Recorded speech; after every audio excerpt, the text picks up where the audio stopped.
사람들은 행복하고 싶다고 말하면서 불행을 자초한다. 이 세상은 피할 수 있는 불행, 피할 수 없는 불행, 병, 정신적 갈등, 투정, 가난, 그리고 악의로 가득 차 있다. 불행의 원인을 알고 이를 다루는 방법을 안다면 우리는 행복해질 것이다. 사람들은 왜 불행을 느낄까? 첫째, 이룰 수 없는 것을 원할 때 불행해진다. 한비자의 수주대토에 이런 우화가 나온다. 어느 농부가 밭에서 일하다가 저편에서 튀어오는 토끼 한 마리를 보았다. 토끼는 속도를 못 이기고 나무 밑동에 걸려 나동그러졌다. 농부는 불로소득으로 토끼를 얻게 되어 아주 흐뭇했다. 그러나 문제는 지금부터다. 다음 날부터 농부는 나무 뒤에 숨어서 또 어디서 멍청한 토끼 한 마리 오지 않나 기다리고 또 기다린다. 누가 더 멍청할까? 토끼일까? 농부일까? 행운은 반복되지 않는다. 한번 겪은 행운이 또 찾아올 거라고 기대하며 정작 충실해야 할 본인의 일은 등한시한다. 복권에 당첨된 사람은 돈 쓰는 재미에 생업을 내려놓고 돈만 펑펑 쓰다가 돈이 떨어지면 막연히 생각한다. 돈이 다 떨어졌으니 또 복권이나 사볼까? 행운은 기다리기만 한다고 찾아오지 않는다. 노력을 기울인다는 것은 목표를 취하는 방법을 스스로 알고 있고 통제할 수 있다는 의미다. 이룰 수 없는 것을 원하면 필시 불행해지고 만다. 이렇게 말하면 사람들은 그러면 원하지도 말라는 거야? 라고 반문할지도 모른다. 하지만 욕심과 소망은 전혀 다른 말이다. 공부를 하나도 안 해놓고 100점 맞기를 원하는 것은 욕심이고, 할 수 있는 만큼 노력하고 좋은 점수가 나오길 희망하는 것은 소망이다. 매일 누워서 TV만 봐놓고 돈이 많았으면 좋겠다 생각하는 것은 욕심이고, 이리저리 궁리하며 여러 실천을 해보면서 성공하고 싶다 생각하는 것은 소망이다. 욕심은 채워지지 않을 때 바로 좌절과 불행을 느낀다. 소망은 채워지는 과정에서 아무리 실패를 겪어도 불행한 줄 모르는 것이다.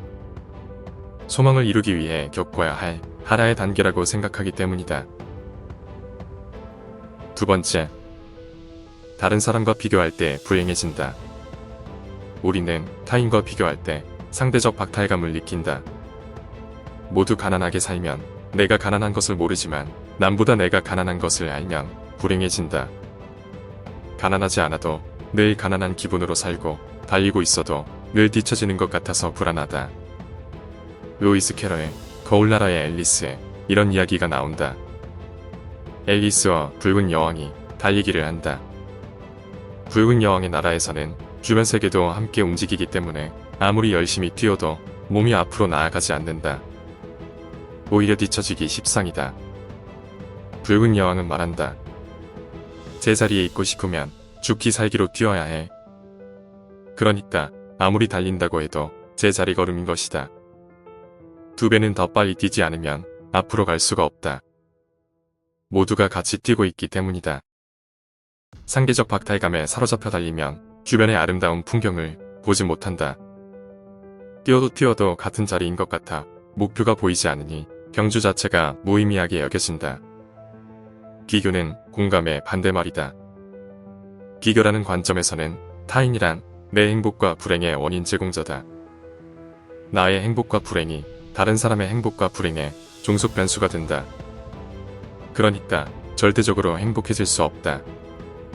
남과 나를 계속 비교하는 것은 불행해지는 가장 확실한 방법이다. 우리는 어렸을 때부터 수많은 비교를 당하면서 살았다.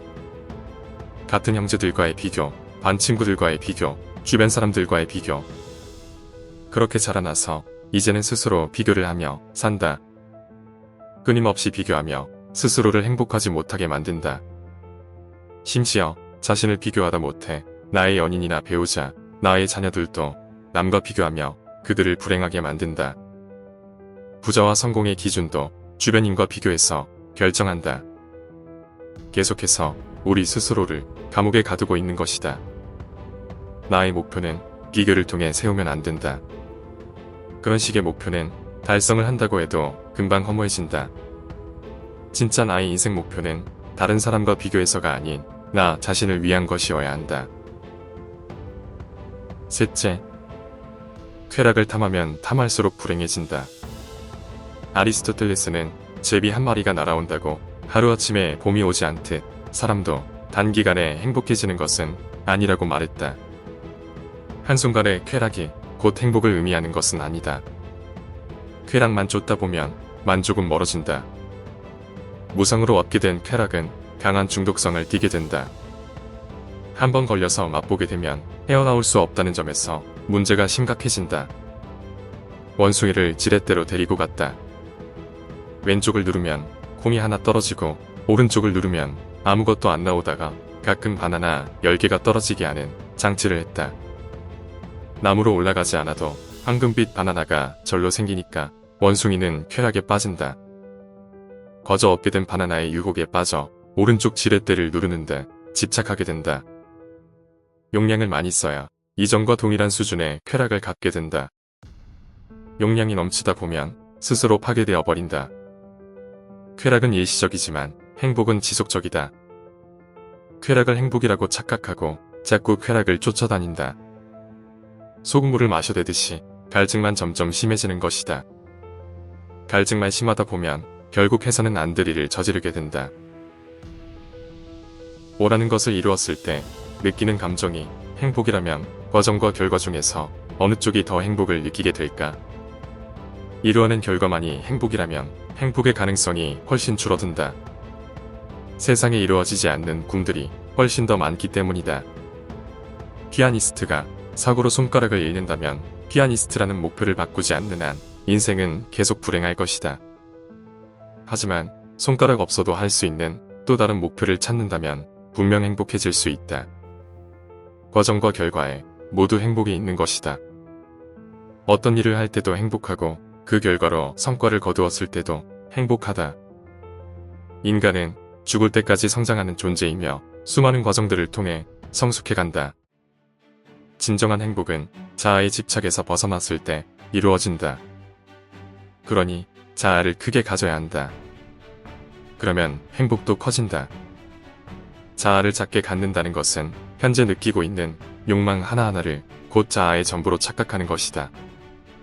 그러면 늘 타인과 나 자신을 비교하며 상대적 박탈감 속에 빠져들게 된다. 반면 자아가 커지면 작은 일에 일희일비하며 불행에 쉽게 빠지는 일이 없다. 거센 풍랑에도 범선들이 흔들리지 않듯 자아를 키우면 키울수록 우리의 행복은 커진다. 잠재적 가능성을 실현하는 과정이 인간의 삶이며 그 과정에서 느끼는 것이 행복인 것이다. 그러니까 지금 성공을 위해 차근차근 나아가고 있는 지금 또한 행복한 순간순간이라는 의미이다. 여러분은 행복을 누릴 충분한 권리가 있다.